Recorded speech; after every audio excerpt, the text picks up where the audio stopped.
Bien, buenas tardes. Gracias, doctora Margaret. Buenas tardes a toda la audiencia, participantes.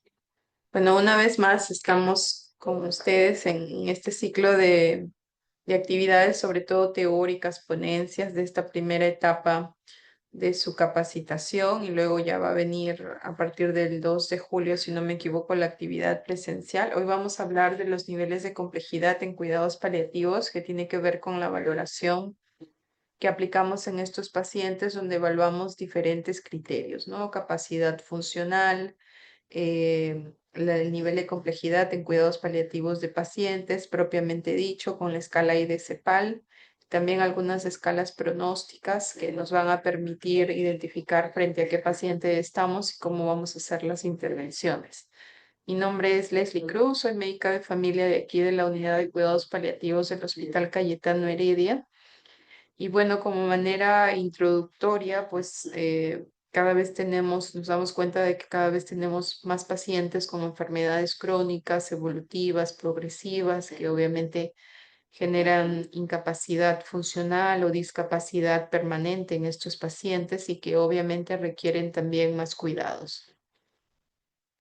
Se hacía una evaluación, ¿no?, en España sobre los pacientes con enfermedades crónicas, ¿no? Ellos exactamente en la ciudad de Madrid, al 2018 tenían aproximadamente poco más de 3 millones de habitantes, ¿no? Menos densa inclusive que nuestra capital, ¿no? Con ya casi 10 millones de habitantes. Pero bueno, evidenciaba que dentro de la población con enfermedad crónica había un 50% aproximadamente que no tenían una patología crónica relevante, ¿no?, que generara mayor complicación en el paciente, pero sí en aquellos que tenían complejidad, pues lo dividían en baja complejidad, que realmente representaba el 42% de la población, pero sí habían pacientes con complejidad moderada en un 8% y alta complejidad en un 2,7%. Cuando revisemos el instrumento respectivo para valorar la complejidad, nos vamos a dar cuenta que no solamente me estoy refiriendo a aspectos físicos del paciente, ¿no? Es decir, si es un paciente que si es no oncológico y tiene diabetes, hipertensión, tiene una falla cardíaca severa con una FEBI reducida o tiene una insuficiencia hepática o renal en diálisis o ya no tributario de una diálisis, ¿no? Sí, realmente la parte clínica también es compleja, pero como verán, existen otros factores multidimensionales que hacen mucho más complejo al paciente, ¿no? Y que obviamente desgasta más al cuidador, o sea, el cuidador directo dentro de la familia, pero también al equipo de cuidados paliativos porque hay más necesidades que atender y con mucha más frecuencia e intensidad. Entonces, la multimorbilidad, ¿no?, está definida como la coincidencia en una misma persona de dos o más problemas de salud, generalmente que se tienden a cronificar. Em, También hay sinonimias, ¿no? Multimorbilidad o pluripatología, que es como también lo conocemos, aunque de ellos el más común en términos médicos es multimorbilidad. Eh, se enfoca solamente en la complejidad clínica, ¿no? Pero cuando hablamos de complejidad como tal, sí nos vamos a dar cuenta, como les decía, que no solamente nos estamos refiriendo a CIE-10, ¿no? O desde el punto de vista clínico o físico, sino a que hay otros aspectos funcionales, nutricionales, sociales, económicos, del entorno directo, familiar, que pueden estar influyendo y que pueden considerarse recursos en algunos pacientes, pero también causas de problemas en los pacientes.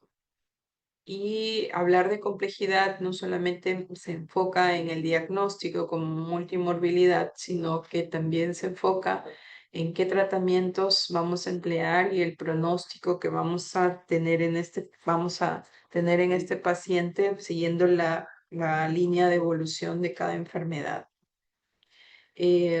Y hablamos de terapéutica porque, pues, cuando tenemos a pacientes con patologías por separado o independientes, imaginamos un paciente con diabetes o hipertensión, las guías de práctica clínica están dirigidas a eso, a monomorbilidad.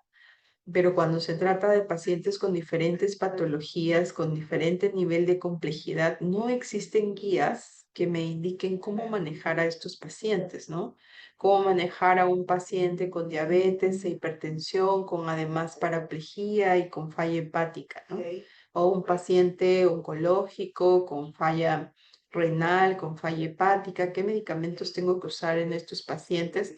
No existen guías como tal que orienten el manejo, pero la práctica, el seguimiento de la evolución de la enfermedad nos va diciendo cómo es que hay que poner en una balanza cada situación dilemática, riesgo-beneficio y qué intervención es la más adecuada para el paciente y proponérsela al propio paciente si tiene un nivel de conciencia apropiado o a la familia para que podamos tomar decisiones compartidas. En cuidados paliativos esto es muy importante. Eso cuando tenemos a un cuidador y a una familia que está comprometida, pero a veces nos tocan pacientes que no tienen este recurso familiar o soporte familiar adecuado y es mucho más complejo tomar las decisiones con un paciente que no tiene cuidadores.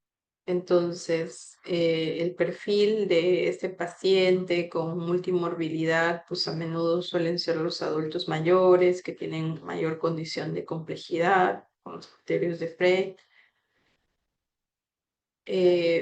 que además, pues por la propia enfermedad avanzada, progresiva, tiene múltiples descompensaciones, que es un hiperfrecuentador de las consultas, si tienen la capacidad funcional, si no acuden a emergencia, ¿no? Que tiene alta demanda de atención. Pues son pacientes que tienen un ECO, que ahora vamos a ver, un nivel de funcionalidad con compromiso parcial o totalmente dependientes de otra persona, que pueden estar institucionalizados en algún tipo de albergue de adultos mayores, casas de reposo, ¿no? De pacientes con enfermedades avanzadas y que lógicamente tiene alto riesgo de mortalidad y morbilidad también, complicaciones de esta multimorbilidad, ¿no? Atendidos por diferentes profesionales con múltiples tratamientos que pueden también tener polifarmacia, ¿no? Entonces, cuando llegan a nosotros hay que verificar cuáles de estos fármacos son necesarios en el paciente y que realmente pueden generar algún beneficio en él, ¿no? Y los que no, irlos retirando, ¿no?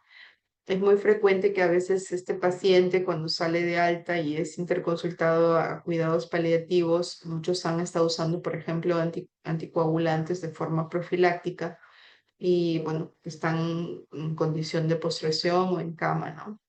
Ambulatoriamente la profilaxis con anticoagulantes no ha demostrado ser mejor y sí, más bien genera alto riesgo de sangrado en pacientes que son frágiles o altamente complejos, ¿no? A menos que el paciente pueda tener alguna patología que sí indique que el riesgo-beneficio es mucho mayor, ¿no? Pero en adultos mayores el riesgo de sangrados es muy alto. Entonces, por lo general, nosotros no indicamos anticoagulantes de forma profiláctica ambulatoria. Además que en el domicilio, pues pudiera tener posibilidades de que el cuidador lo movilice también con mucha más frecuencia, ¿no? Entonces, para los objetivos de cualquier intervención en cuidados paliativos es importante analizar este nivel de complejidad, ¿no? Pero además también verificar qué tan controlada está la enfermedad, qué tanto yo puedo mejorar la capacidad de vida o la capacidad funcional en este paciente o cuánto puedo contribuir en mejorar la calidad de vida posible en este paciente, ¿no? A veces las expectativas de los familiares, de los cuidadores y del propio paciente suelen ser altas y no están en relación o tienen poca conciencia de la severidad de la enfermedad e incluso de su evolución en el tiempo, ¿no? Em, Necesitamos hacer una óptima utilización de los recursos, ¿no?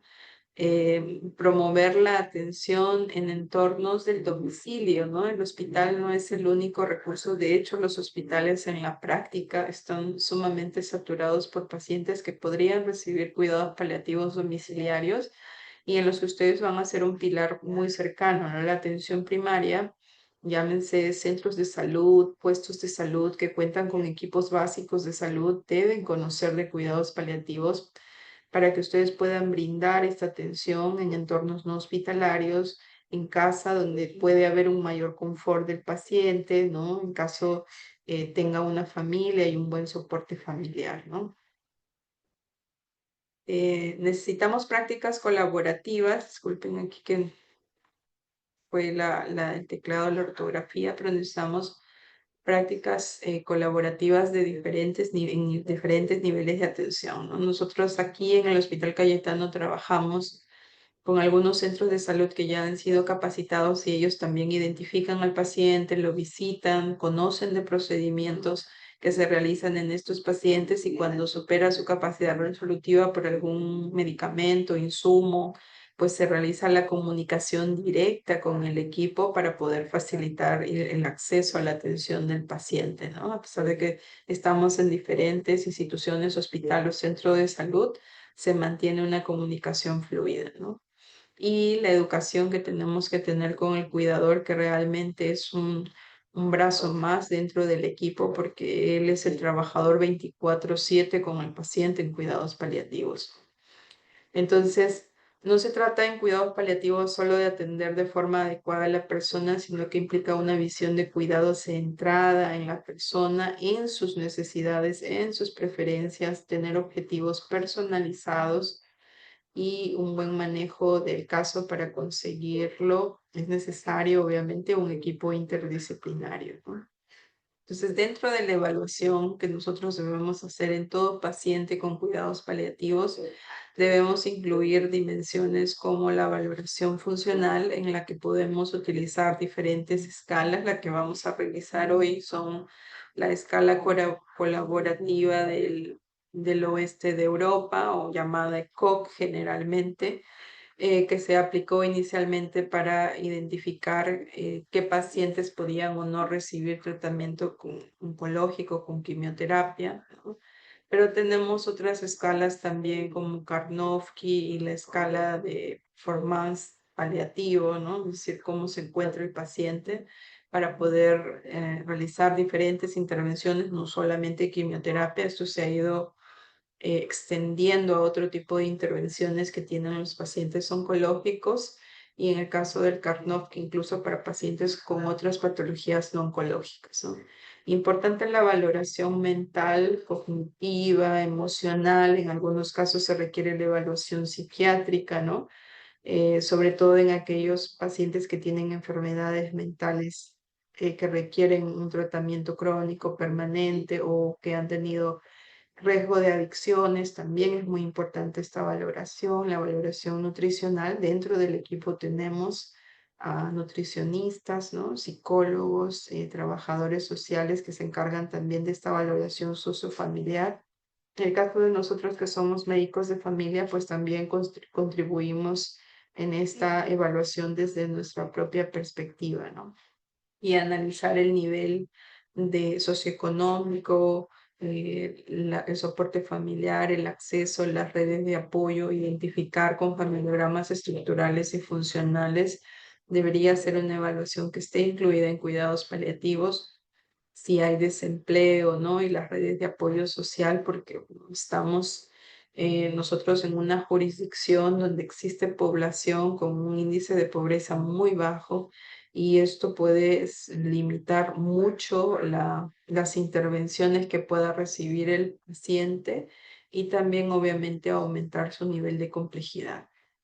Evaluar si estamos frente a síndromes geriátricos, ¿no? ¿Qué síntomas identificamos y que podemos ayudar a resolver de manera que reduzcamos el sufrimiento del paciente? Y otras escalas pronósticas que nos van a saber identificar en qué nivel de evolución de la enfermedad estamos, ¿no? Si estamos dentro de una enfermedad terminal o estamos en una etapa final, conocida como etapa de agonía o etapa de preagonía, con algunas escalas podemos identificar para poder obviamente regular nuestras intervenciones, pero también informar a la familia sobre la situación en la que nos encontramos y cómo vamos a tratar de mejorar la situación del paciente en temas de alivio de sufrimiento, ¿no? Este COC que les decía es conocida también como SUPROT. Seguro cuando revisen alguna historia clínica de sus pacientes, si encuentran escala de COC o SUPROT, ya sabemos que es la misma, ¿no? Esta escala consiste en 6 niveles de funcionalidad, va del 0 al 5.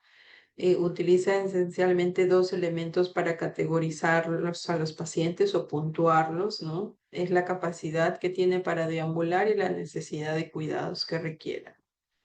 Es dentro de todas las escalas la más utilizada porque como ustedes van a ver ahora es muy sencilla, ¿no? Muy sencilla de memorizar y de aplicar. Cero, que es el paciente que es completamente activo, que es capaz de realizar todas las actividades previas a la enfermedad, no tiene ninguna restricción, no presenta síntomas, hasta el extremo que ya es el ECOG 5, que es el fallecimiento del paciente, ¿no? En el ECOG 1 y 2 todavía el paciente mantiene, digamos, cierta capacidad funcional. Por ejemplo, en el ECOG 1 aunque no puede realizar actividad física intensa, por lo menos puede caminar, realizar algún trabajo liviano, puede ser un trabajo de oficina. Y en el ECOG 2, pues puede caminar, puede realizar su autocuidado personal, pero ya no puede realizar cualquier trabajo. Incluso hasta los livianos o de oficina pueden ser restringidos, ¿no? Pero sí es capaz de deambular, de hacer sus actividades quizá en casa, ¿no? El ECOG 3 ya es un paciente que sí tiene un compromiso o dependencia parcial, generalmente es un paciente que está sentado en una misma posición o en cama hasta un 50% o más de las horas del día, y el ECO 4 pues que es un paciente ya con dependencia funcional total, que es el que está totalmente confinado a una cama o una silla, o comúnmente llamado paciente en condición de postración, ¿no? Entonces la escala de Karnofsky, que fue Karnofsky quien nos la presentó, es una escala que también evalúa el nivel de funcionalidad del paciente, pero es una escala que nos lleva de puntaje de 0 a 100, ¿no? Hay estudios que nos hablan de la relación que existe entre estos valores.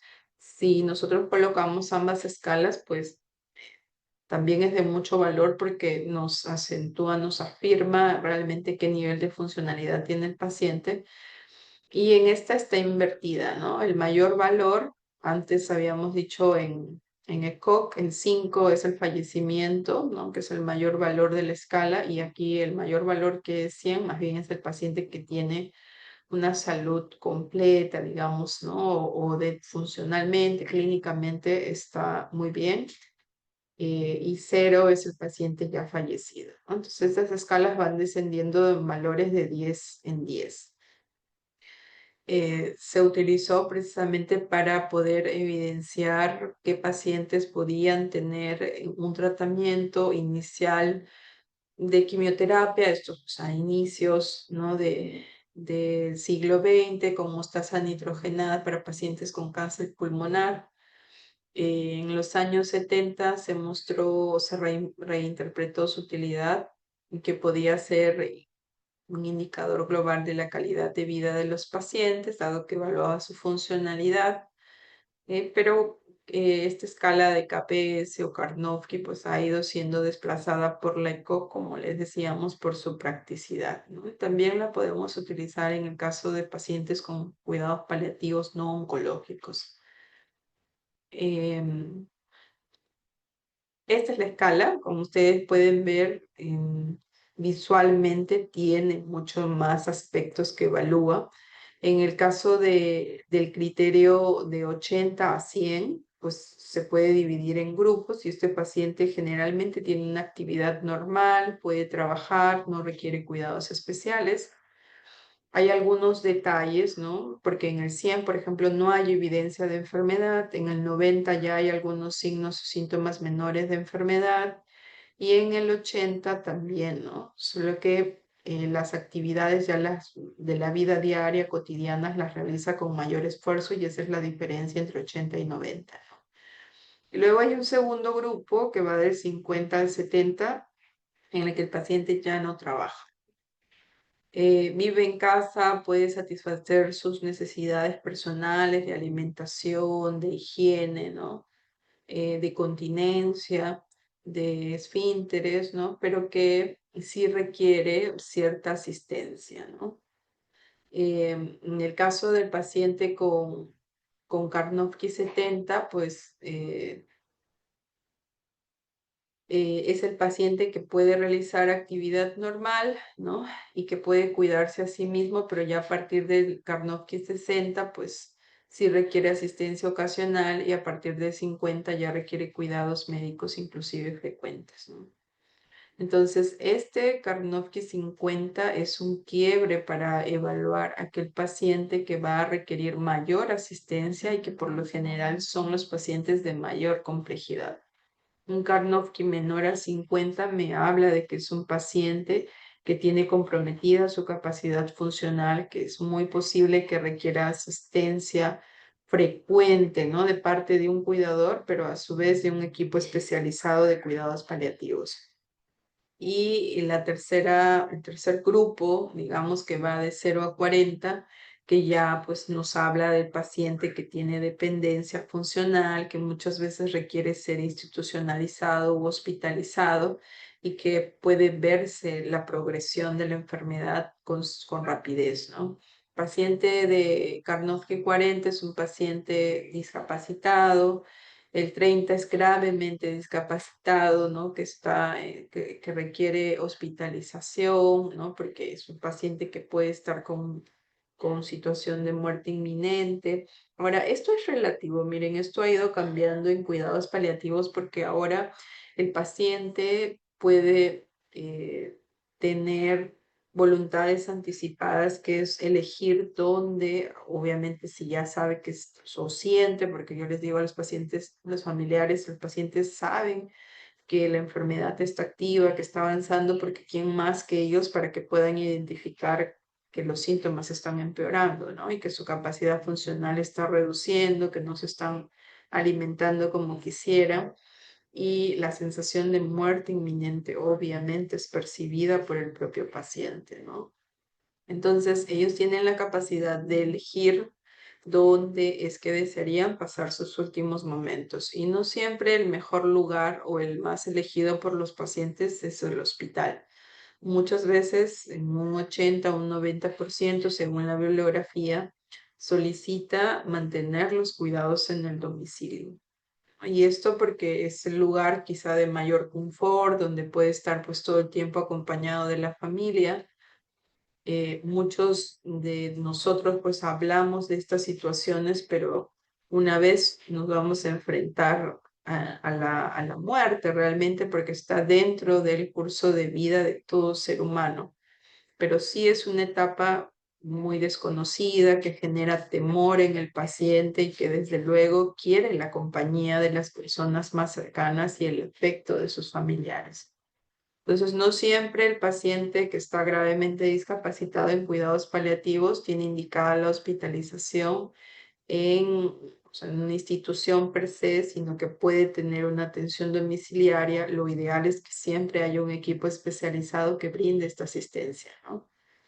Y el ECOG, el Karnofsky, perdón, 20, bueno, es un paciente que tiene tratamiento con soporte activo, y el ECOG, el Karnofsky 10, perdón, es el paciente pues que ya está en situación de últimos momentos, en agonía, y el ECOG 0 ya del paciente fallecido, el Karnofsky, perdón. Y esta es una escala también adicional, el PPS, que evalúa el performance o el nivel de funcionalidad en cuidados paliativos, ¿no? Que fue dado por la Sociedad de Hospicios de Victoria en Canadá en el año de 1996, ¿verdad? Es válida, es confiable, se utiliza en pacientes oncológicos en fase de cuidados paliativos y Morita pues hizo una comparación de la escala de PPS, la escala de performance paliativo, con el KPS, con la escala de Karnofsky. Se demostró que había una correlación bastante excelente entre entre estas escalas, ¿no? Con un nivel significativo, un P menor a 0,01.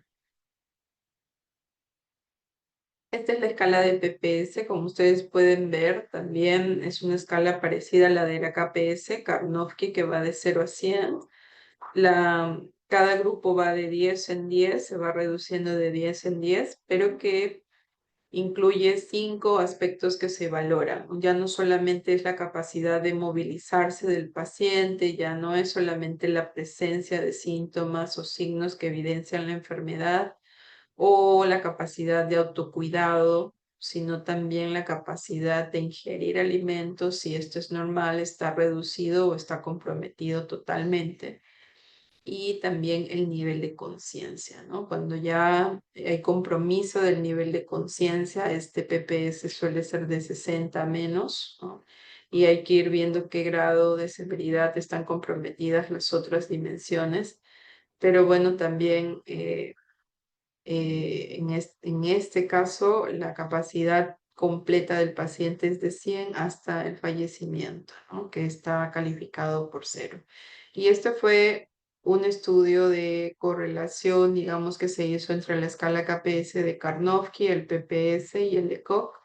Y nos decía, por ejemplo, ¿no? Que el puntaje de Karnofsky 100, de PPS 100 y ECOG 0 pues son equivalentes. El ECOG 1 es como hablar de 80 a 90 en puntaje de PPS y KPS.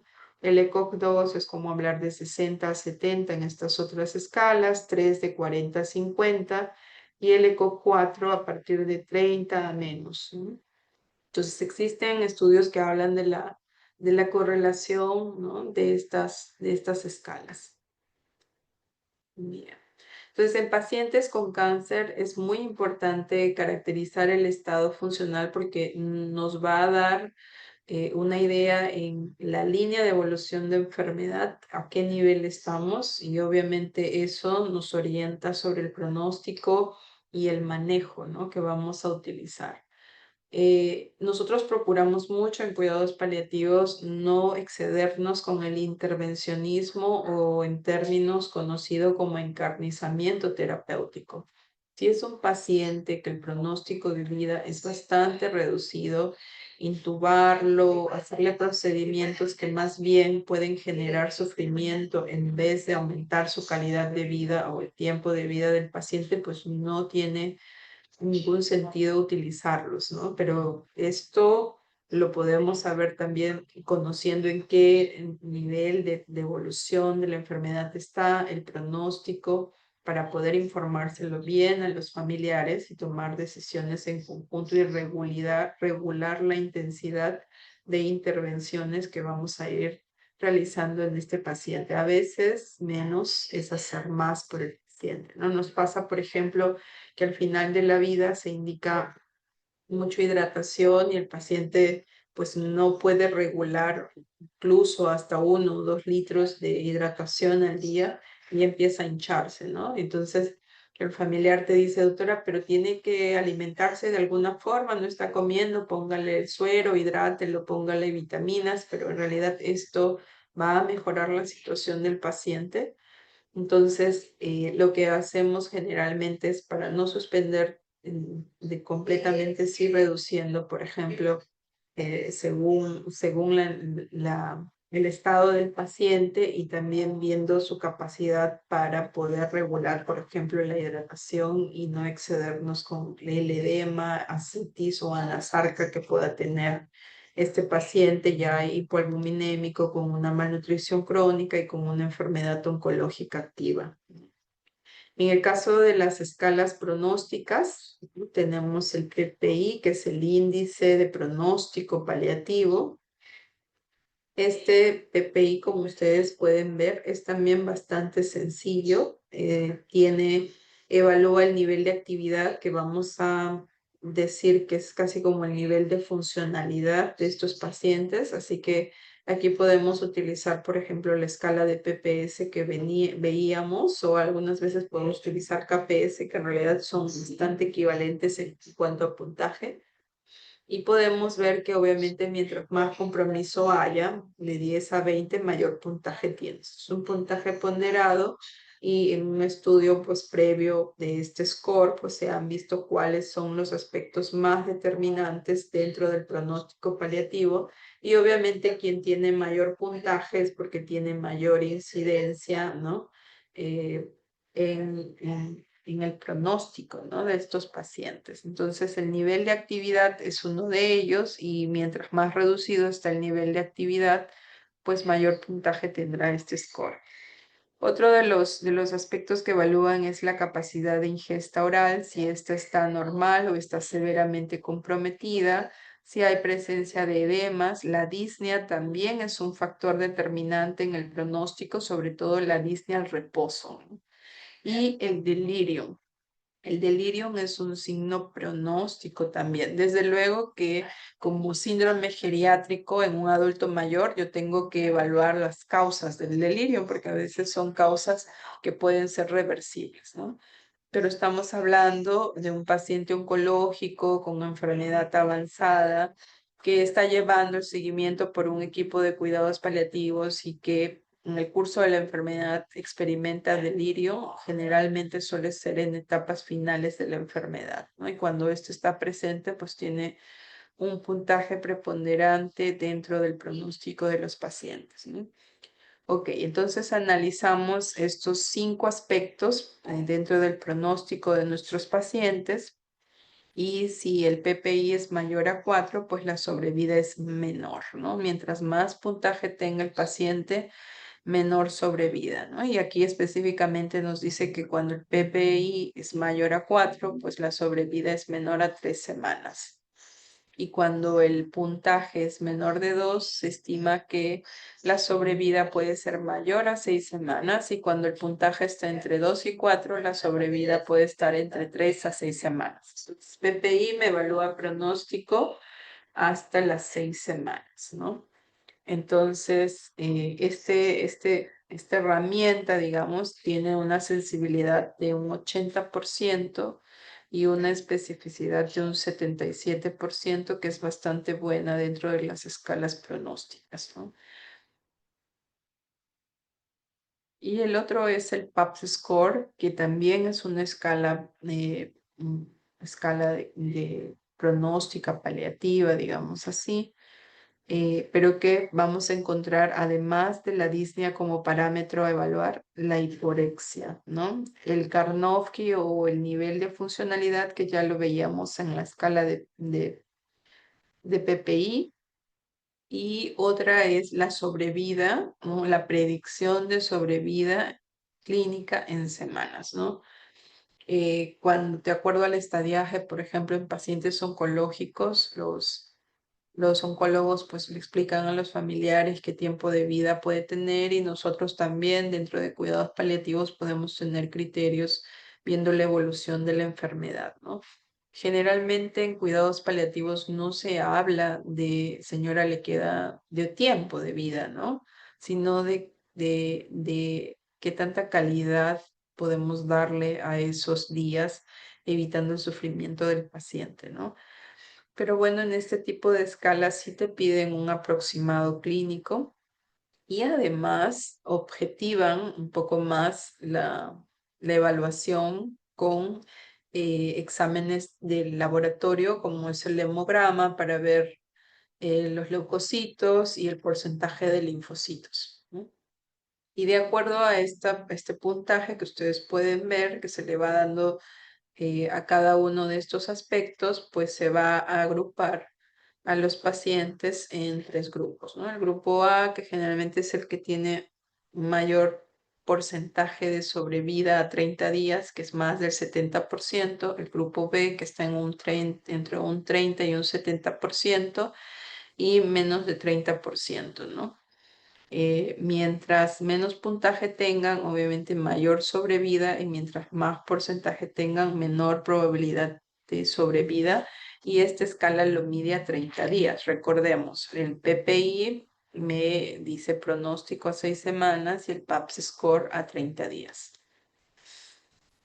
Bien, entonces ya hemos visto las escalas para evaluar nivel de funcionalidad, hemos visto las escalas para evaluar el pronóstico, algunas de ellas, y ahora vamos a revisar la escala de complejidad, ¿no? Esta escala que se ha ido proponiendo en el mundo, digamos, el IDCPAL para la valoración de la complejidad de cuidados paliativos, ¿no? ¿Y qué es el IDCPAL? Pues es una herramienta diagnóstica que es un poco larga, tiene 36 elementos que están agrupados dentro de 3 dimensiones. Ahora lo vamos a ver. Estos elementos se van a clasificar en niveles de complejidad. Entonces, es el paciente que tiene nivel de complejidad, que no tiene complejidad y que es altamente complejo, ¿no? Entonces, esto fue propuesto por el equipo de trabajo de la Junta de Andalucía en el año 2014. Se estima que la proporción de pacientes que requieran ser atendidos, ¿no?, por estos equipos de cuidados paliativos especializados o equipos de soporte mixto, sobre todo domiciliarios o en las unidades de cuidados paliativos, pues va a ser del 60 al 65%, ¿no?, de los que tienen enfermedad crónica, ¿no? Sobre todo aquellos que tienen enfermedad avanzada y enfermedad en situación de terminalidad, que eso es otra, creo, tarea que tienen que revisar, qué significa hablar de terminalidad de la enfermedad. No estoy hablando del paciente terminal, sino de una enfermedad en etapa terminal, ¿no? Para que no adjetivemos a los pacientes estos términos que pueden ser sensibles para ellos y para sus familias, ¿no? Pero que es importante que aprendamos a identificar cuándo estamos en esta etapa para que nosotros también podamos dar la información correcta, sin generar falsas expectativas que podemos encontrarnos dentro de la familia o el paciente. Entonces, doctora, ¿qué hacer en esos casos? ¿Le digo todo al paciente así bruscamente? No, hay que desarrollar habilidades de comunicación, pero también tratando de incorporar, ¿no?, estos elementos diagnósticos del pronóstico, de la evolución de la enfermedad, que van a permitir a la familia, en caso de enfermedad avanzada, terminal o en etapa de últimos días, que la familia vaya preparándose un poco para estos acontecimientos, ¿no? Eh, la complejidad en cuidados paliativos, ya mencionábamos al inicio, es totalmente multidimensional. Hay muchos elementos que se tienen que valorar, no solamente el aspecto clínico, ¿no? Entonces, hay muchas categorías que puede incluir según la bibliografía, pero que esta herramienta propuesta pues nos ha ayudado a identificar, ¿no?, a identificar cuáles son los más importantes. ¿Por qué es importante identificar, creen ustedes, la complejidad del paciente? Sí, desde luego que para saber cómo intervenir en este paciente y también para preparar al equipo, ¿no? Porque son pacientes que generalmente van a ser de alta demanda de atención, y no solamente en que tengo que aumentar las atenciones, en el caso de ustedes quizás las visitas domiciliarias, o en el caso de las unidades de cuidados paliativos, ver a este familiar o cuidador o paciente muchas veces dentro de la semana, ¿no?, con síntomas que no controlan fácilmente, que pueden ser muchos de ellos refractarios, que van a requerir aumento de medicamentos, de opioides a altas dosis, y que también esto va a generar efectos adversos. Entonces, nos permite prepararnos, ¿no? Prepararnos para saber con qué estamos lidiando y cómo podemos elaborar un plan de manejo. Y si identificamos a un paciente altamente complejo, lo que se hace en la unidad de cuidados paliativos es reunirse a todo el equipo, exponer el caso y poder plantear cuál es el camino a seguir o el plan de trabajo con este paciente, ¿no? Y siempre tratando de cuidar, obviamente, las necesidades del paciente, la familia, pero sobre todo también las necesidades del equipo. Bien, si no nos cuidamos nosotros, ¿cómo vamos a cuidar a nuestros pacientes, ¿no? Entonces, les decía que este IDCPAL pues califica finalmente las situaciones, 36 ítems que se van a evaluar como situaciones de complejidad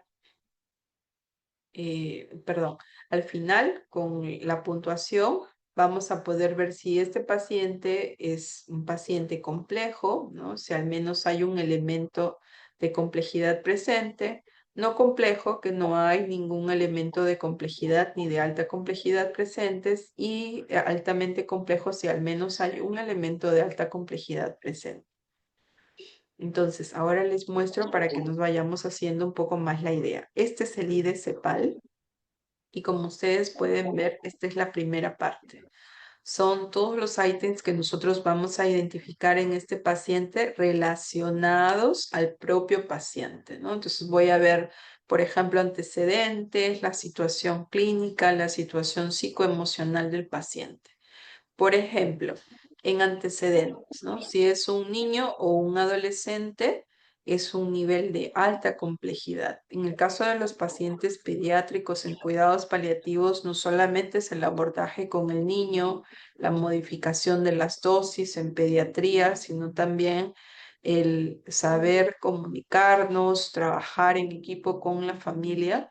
Y esto suele ser todo un reto para los equipos en cuidados paliativos, creo que en general en la atención de salud y en los adolescentes, que también son un grupo etario sui generis particular, con sus propias características que hay que conocerlas para poder llegar al paciente y también obviamente a la familia, ¿no? Ese diríamos que es el elemento de mayor complejidad dentro de los antecedentes del paciente, pero existen otros complejos como que el nuestro paciente sea un profesional sanitario. Nos ha pasado que vienen aquí pues licenciadas de enfermería, médicos, ¿no? Que han sido atendidos por el equipo de cuidados paliativos, y realmente llegar a un consenso en la medicación suele ser también un reto. Por lo general hay temas de automedicación, de poca adherencia, de muchos cuestionamientos, el tratamiento, y por eso también se considera dentro de la complejidad de este IDCEPAL, ¿no? El rol sociofamiliar que desempeña el paciente, ¿no? Generalmente, si el paciente oncológico o con enfermedad hepática, cardíaca severa, era el jefe de la familia, el que traía el sustento a la familia, pues también genera mucho impacto emocional en el paciente, en su familia, y obviamente repercute en las condiciones de vida de esa familia, ¿no? ¿Cómo enfrento financieramente, por ejemplo, todos los gastos que hay que hacer durante el proceso de enfermedad, que aunque tengan seguro, siempre hay gastos que hacer en pacientes con enfermedad crónica, ¿no? La presencia de discapacidad física, psíquica, la presencia de adicciones, ¿no? Hablábamos con el equipo que realmente esto es un problema que está ahí latente en los equipos de cuidados paliativos, sobre todo porque utilizamos medicamentos con modulación neurológica, opioides potentes, que tienen también riesgo de generar algún grado de dependencia, sobre todo en pacientes que tienen antecedentes a adicción. Es muy poco frecuente en el resto de los pacientes. Sin embargo, cuando hay un control, un seguimiento periódico, continuo, por un mismo equipo, ayuda a identificar previamente, ¿no? Los riesgos. Enfermedad mental, que siempre recomendamos que antes de que ingrese a cuidados paliativos, pues por experiencia pueda pasar por un equipo de psiquiatría que informe, que haga un informe de la situación del paciente, y así nosotros también poder asumirlo, ¿no? En cuanto a la situación clínica, identifican como alta complejidad síntomas de difícil control, que es diferente a síntomas refractarios. Los síntomas difíciles voy titulando medicamentos, voy agregando, voy identificando cómo puedo manejarlos porque son de alta intensidad, pero los refractarios ya son aquellos en los que ha agotado medicación a dosis convencional, dosis alta, que ha agregado medicamentos, que he hecho todas las intervenciones posibles, pero que no mejora en cuanto a intensidad y que genera mucho sufrimiento, ¿no? Luego, situaciones de urgencias en un paciente con enfermedad terminal, ¿no? Situación de últimos días sumamente complejo y agotador para la familia y también para el equipo de cuidados paliativos, pero el el que haya una información adecuada de la etapa que se está viviendo, qué es lo que va a venir y cómo podemos tratar lo que va apareciendo, sobre todo los síntomas, y la posibilidad ante sufrimiento, síntomas refractarios o situación de agonía de sedación paliativa del paciente, que de repente ya han visto este tema, pero la sedación paliativa es una alternativa a la eutanasia que no es legal en nuestro país, ¿no? O sea, nosotros no administramos medicamentos para deliberadamente hacer daño al paciente, sino administramos medicamentos que reduzcan, claro, con consentimiento informado, el nivel de conciencia del paciente para que no exista sufrimiento sin que esto interfiera en el tiempo de vida o en el pronóstico del paciente y las situaciones, las complicaciones que pueden aparecer como parte de la progresión de la enfermedad, ¿no? Bien, esto hasta la parte de situación clínica y luego la situación psicoemocional, también el paciente que tiene riesgos de suicidio, el paciente que tiene la idea de que necesita adelantar el proceso de muerte. Como repito, la eutanasia no es legal en nuestro país, sin embargo, han habido algunos casos mediáticos relacionados, seguro que ustedes se acuerdan, y esto suele ser sumamente complejo, ¿no? Sumamente complejo, altamente complejo, como lo califica este IDCPAL y la angustia existencial, el sufrimiento espiritual, cuando no es abordado, genera también pacientes con alta complejidad. Por eso es que en el equipo de cuidados paliativos hay psicólogos, hay también pastores, en el caso de la iglesia cristiana, hay consejeros espirituales, ¿no? Hay equipos de voluntariado que pueden también sumar en estos aspectos de complejidad del paciente, ¿no? La segunda dimensión tiene que ver con la familia y el entorno, y la tercera dependientes de la organización sanitaria. Entonces, el IDCEPAL evalúa tres grandes conjuntos o grupos de aspectos, unos relacionados con el paciente, otros relacionados con la familia y el entorno, y otros relacionados con la organización sanitaria, diría yo, determinantes de salud de la población en general, de las personas, ¿no? Entonces, en este segundo grupo, que son dependientes de la familia, podemos ver que los pacientes que son altamente complejos son aquellos que no tienen o tienen muy pobre soporte familiar o que no cuentan con cuidadores. De hecho, nos llegan pacientes con interconsultas al ADI, por ejemplo, pacientes que están hospitalizados meses porque tienen obviamente comprometida su capacidad funcional, son adultos mayores o están postrados, tienen una enfermedad crónica evolutiva, pero no tienen familiares. Asistenta social obviamente hace su trabajo para identificar a los cuidadores, nos lo deriva a ADI para seguimiento, pero cuando no existen cuidadores o familiares, ¿cómo yo le indico el medicamento al paciente, ¿no? Lo ideal es que estos pacientes estén institucionalizados, sean en casas de reposo o sean en hospitales, para que reciban la asistencia. No podría ser de un equipo de cuidados paliativos, porque cuando ustedes vayan a la casa de este paciente y dejen las indicaciones de medicación con opioides o lo que requiere el paciente por vía subcutánea, oral, y no pueda, porque el paciente tiene hipoacusia, no entendió bien las indicaciones, tiene ceguera, no va a saber cómo administrarse la medicación, hay más riesgo de daño en el paciente que de alivio. Entonces, no podemos trabajar en equipo de cuidados paliativos sin cuidadores y sin familia. Otra situación de alta complejidad son los familiares que no están competentes con el cuidado. Resulta que hay pacientes que vienen con su esposo, ¿no? Que es un adulto mayor que también tiene deterioro cognitivo o algún deterioro o compromiso sensorial, no ven, no escuchan, y también obviamente es sumamente difícil, por ejemplo, dejarlo en tratamiento subcutáneo a esos pacientes, ¿no? Entonces, generalmente cuando eso ocurre, pues tratamos a través de asistente social de buscar algún familiar que sea mucho más joven, con mejor capacidad para administrar el medicamento.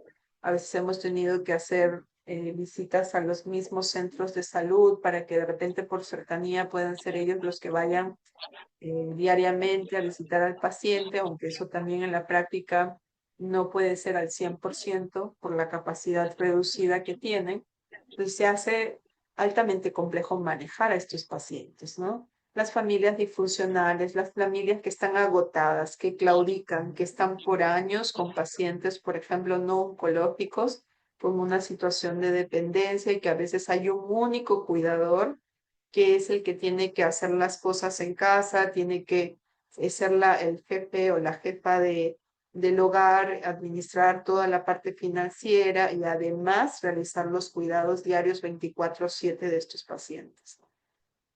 Otra situación altamente compleja son las limitaciones estructurales del entorno y hasta diría yo sociales, ¿no? Nos pasa que hay pacientes con entornos donde son muy riesgosos, donde el equipo a veces no puede ir porque ya se ha visto afectado por situaciones delincuenciales, ¿no? Las casas tampoco cuentan con las condiciones para el mejor cuidado del paciente en cuanto a higiene, ventilación, infraestructura, etcétera, ¿no? Y el último aspecto de dependencia de la organización que califica altamente complejo a un paciente que requiera sedación paliativa. Entonces deben tener, la sedación paliativa es todo un tema a abordar.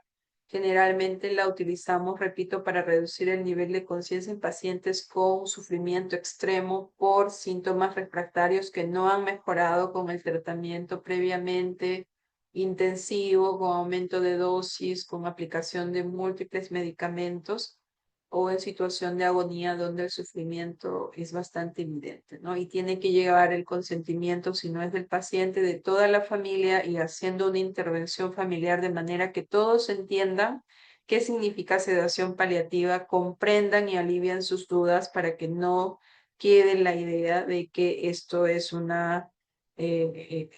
eutanasia. No puede por nada del mundo confundirse con eutanasia y hay que hacer la repregunta a los familiares, estar allí con ellos aliviando todas sus dudas en una reunión familiar con todos los involucrados, donde todos los miembros del equipo están para brindar soporte a la familia y una vez que se acepte bajo consentimiento informado, pues se continúa con esta medicación. Pero hay otros niveles de complejidad también, ¿no?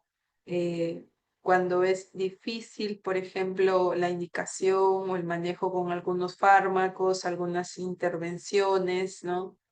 Eh, También la limitación de la competencia profesional que tengamos nosotros, por eso es muy importante que sigamos en continua capacitación ya otras de tipo de coordinación, logísticas, de instrumento, de material que puedan requerirse en el domicilio, ¿no?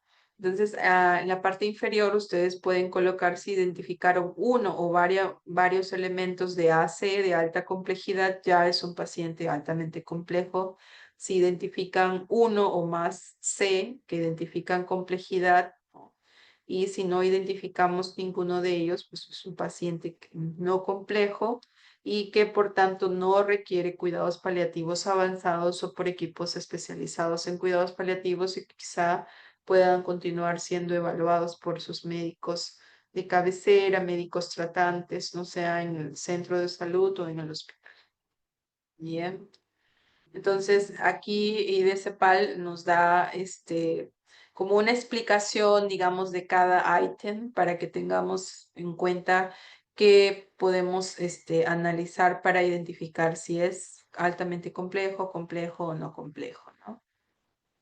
Bien, entonces es muy importante que realicemos la valoración multidimensional de nuestros pacientes para identificar la complejidad en cuidados paliativos, bien, y también es necesario para que podamos hacer una adecuada distribución de los recursos sanitarios y poder ver quién requiere esta intervención avanzada, especializada de cuidados paliativos debido a temas de eficiencia porque somos pocos equipos que podemos dar esta intervención, pero esperemos que cada vez se sigan capacitando más personas y que, bueno, además de tener esta formación básica que están empezando ustedes, pues puedan elevar su formación a niveles intermedios o avanzados para quienes gusten de los cuidados paliativos.